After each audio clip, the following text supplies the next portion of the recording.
Xarxa AccessCat. Xarxa d'innovació en accessibilitat de Catalunya, mitjans, educació i cultura. Generalitat de Catalunya. Departament de Recerca i Universitats. 15x15. El novembre de l'accessibilitat.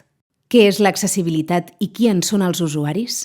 Blanca Àrias Badia, Grup de Recerca Tradilex, Universitat Pompeu Fabra. Doncs moltes gràcies, Carme, per aquesta introducció. Tot ho hem de fer breu en aquestes pinzellades.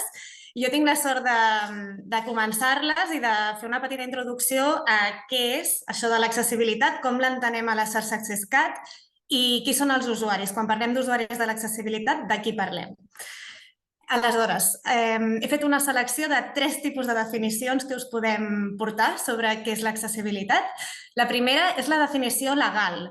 La pinzellada que vindrà a continuació d'aquesta que faig ara, a càrrec de l'Andrea Granell, se centrarà en normes importants en accessibilitat en el nostre context i segur que parlarà de la llei d'accessibilitat que tenim de l'any 2014 a Catalunya, que justament es va escriure també en lectura fàcil, per tant, fent servir un servei d'accessibilitat. I m'ha semblat especialment interessant portar-vos aquesta definició, que és en lectura fàcil de què és l'accessibilitat segons l'entén el nostre govern. No? Diu, l'accessibilitat és una condició important per garantir l'autonomia, la no discriminació i la igualtat d'oportunitats per a totes les persones. Hi ha 2 elements de la definició que vull destacar. La primera és aquesta idea de condició. Sempre que parlem d'accessibilitat, parlem de la qualitat, de les condicions dels entorns. I, per tant, no ens centrem tant en els usuaris, tot i que avui parlem d'usuaris perquè les seves necessitats són molt importants, però nosaltres volem que sigui accessible l'entorn. No ens importen tant les característiques de les persones, sinó que volem que, independentment d'aquestes característiques personals, els entorns siguin accessibles. I, de fet, això està molt vinculat a la idea social i basada en els drets humans de la discapacitat, que diu que qualsevol experiència de discriminació està vinculada a problemes o barreres d'accés en els entorns i no en aquestes característiques personals d'algunes persones. I l'altra idea que vull destacar d'aquesta definició és aquesta definició finalista. Veieu aquest per garantir, és a dir, l'accessibilitat és un mitjà per a una finalitat, que és fer una societat més accessible. Hi ha una altra definició que volia compartir amb vosaltres avui, que és una definició acadèmica. N'hi ha moltes de definicions acadèmiques i n'he triat una que és recent, que va fer servir la professora Lainey Feingold dels Estats Units en una conferència de l'estiu passat, del juliol del 2023. Ella parlava en concret de l'accessibilitat digital i va dir que és una qualitat de la tecnologia i el contingut que permet a les persones amb discapacitat, després tornarem sobre això, sobre si són només les persones amb discapacitat, fer-ne ús, experimentar-les i crear el mateix tipus de tecnologia i contingut amb la mateixa facilitat, una altra paraula molt important, privacitat i autonomia que les persones sense discapacitats. També va dir que l'accessibilitat són les pràctiques deliberades que creen i mantenen aquesta qualitat i que permeten que una experiència digital funcioni per totes les persones amb discapacitat. Aleshores, d'aquesta definició m'aturo, com deia, en la idea de facilitat i tornarem de seguida perquè l'accessibilitat està molt vinculada a la idea d'esforç i moltes vegades a la idea de sobreesforç que han de fer alguns usuaris per arribar a uns resultats similars, aquesta igualtat d'oportunitats de què parlava la llei. I també m'interessa molt aquesta idea de parlar d'accessibilitat com a pràctiques de tota la societat. No? Tot el que fem de forma intencionada per aconseguir l'accessibilitat també és accessibilitat i també ens interessa en el context d'aquesta xarxa de transferència i per això estem tan contents de comptar amb tantes entitats adherides que treballeu amb aquesta idea al cap. Igualment, m'aturo en la paraula crear. Per què? Perquè l'accessibilitat no consisteix a fer coses perquè les persones amb discapacitat o altres col·lectius siguin receptores de serveis i de productes, sinó que hem de permetre també que sigui una relació recíproca, no? I en què aquestes persones també puguin respondre en les mateixes condicions o en unes condicions justes i amb igualtat d'oportunitats en qualsevol context. Per tant, aquesta idea de permetre la creació per part de les persones amb discapacitat, deia la Lainey Feingold en concret, és molt important. I finalment, com que a la xarxa ens creiem molt aquesta idea que res sobre nosaltres sense nosaltres, no? us volia portar la definició d'un usuari. Però abans he de dir-vos qui són els usuaris de l'accessibilitat, no? Aleshores, fem un petit repàs. En aquesta diapositiva aniré posant imatges del que vaig comentant, ho dic per si hi ha alguna persona amb baixa visió o cega entre el nostre públic d'avui.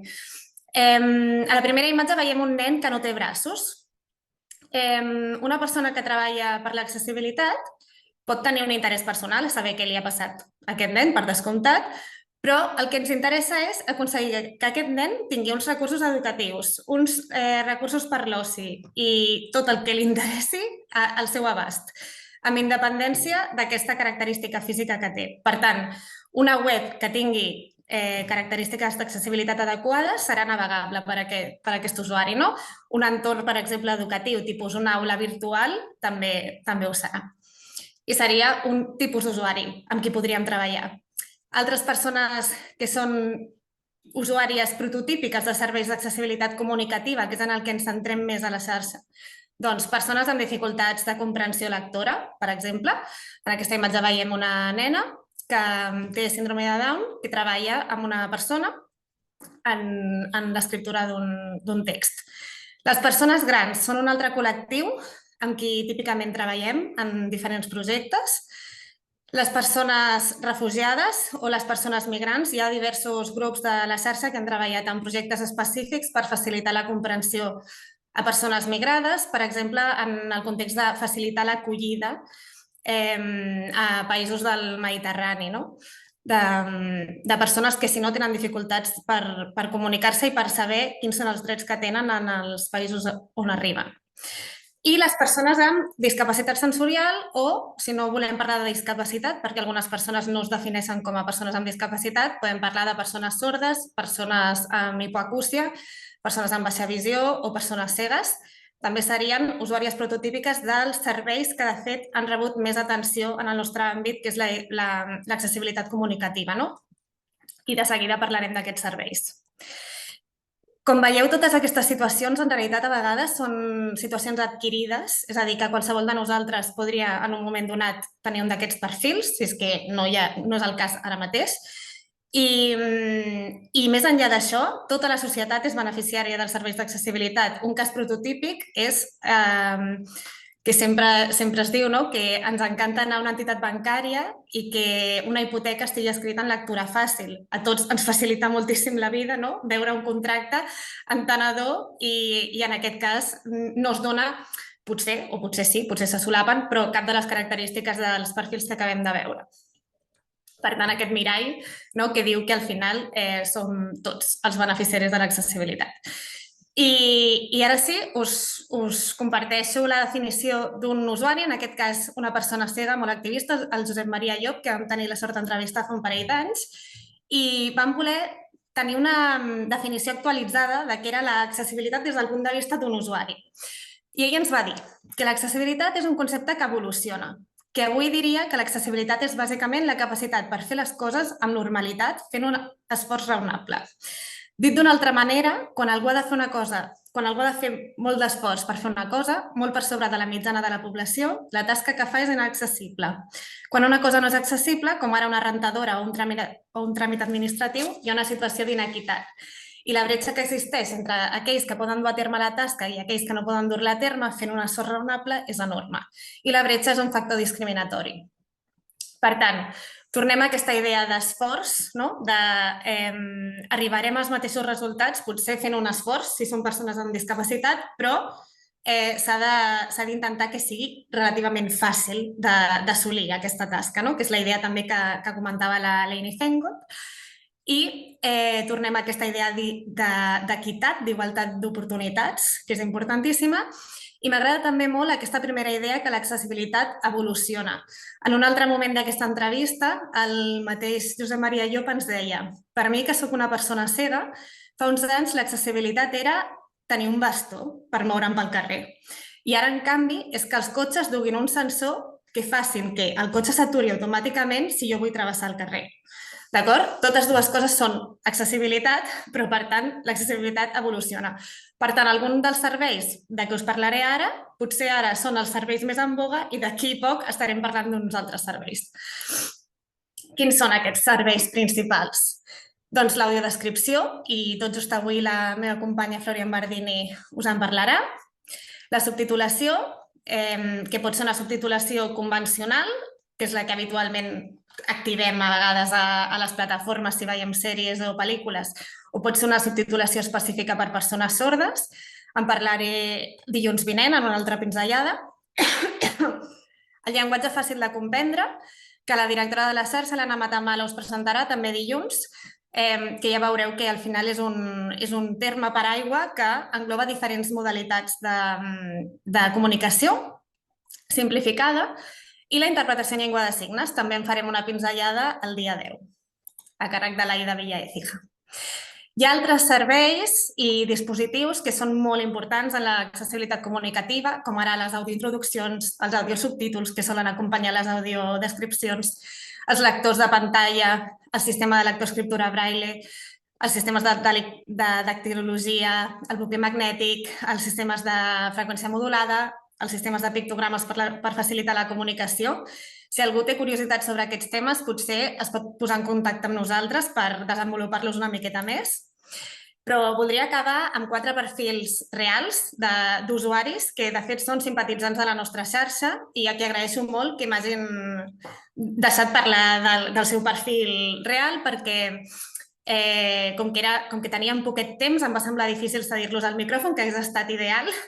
I llavors, generosament, em deixen que expliqui com fan servir ells en el seu dia a dia serveis d'accessibilitat. D'una banda tenim l'Amy, que és investigadora de la xarxa, que és nascuda a Nova York i que és una persona amb sordesa profunda, causada per una malaltia. A nosaltres a la xarxa no ens importa tant quina malaltia sigui aquesta, sinó que el que volem saber és com hi sent per poder garantir que tingui uns serveis que s'adaptin al seu perfil. Per comunicar-se, ella fa servir la lectura labial. Ja sabeu que no totes les persones sordes fan servir la lectura labial i sempre que pot fa servir la subtitulació per veure vídeos i assistir a conferències. El Guillermo, em sembla que tenim per aquí connectada la seva mare, que també generosament ens ha cedit aquesta informació per avui. És de Madrid i es dedica a la fotografia, té 32 anys, és una persona amb TEA que no fa servir el llenguatge oral. Es comunica típicament amb un quadern personalitzat amb pictogrames específic per les seves necessitats i també fa servir signes, com si fos llengua de signes, diguem, però simplificats. El Joan és una persona amb baixa visió i en el seu cas ell no veu bé el centre de la imatge per la malaltia que té. Això sí que és molt rellevant perquè pot portar-nos a fer un tipus d'audiodescripció o un altre, sabent quines són les característiques de la visió del nostre usuari. Fa servir sempre el lector de pantalla, el mòbil i l'ordinador, a vegades també la lupa, i sempre que pot posa la televisió amb audiodescripció. Per desgràcia, com sabeu, no sempre està disponible l'audiodescripció, per tant, és quan pot. I la Manoli, que és auxiliar d'infermeria, es defineix com una persona sorda i sí que percep alguns sons a través d'audiòfons. Ella veu la televisió sempre subtitulada i, en el seu cas, fa servir un generador de Bluetooth que li permet captar directament el so des del televisor. I, com l'Amy, sovint fa lectura de llavis en les interaccions diàries. Això són 4 exemples de persones amb qui treballem a la xarxa. I fins aquí la meva presentació. Espero haver-me ajustat al temps i molt contenta de respondre preguntes si n'hi ha. Gràcies. Finançament. Xarxa AccessCat.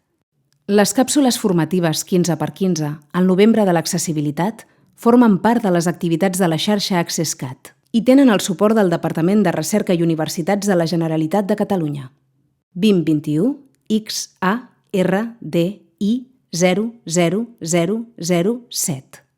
Aquest vídeo reflecteix exclusivament els punts de vista dels autors. AccessCat i els organismes finançadors esmentats no es fan responsables de la informació que conté ni de l'ús que se'n pugui fer.